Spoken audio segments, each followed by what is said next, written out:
कसैले झ्याप्प लाएर सुत्केरी हुने बनाइदिएपछि त आरामले 2-4 महिना त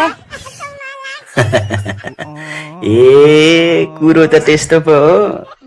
ल ल ल ल ल ल ल छिटो आइहाल, म तिम्रो रहर पुरा गरिदिउँला।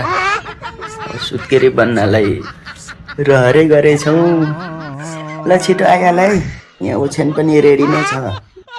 आज भोलि फेरि त्यो सुक्रे भाइ पनि तलमाथि गर्नु थालेको छ क्या।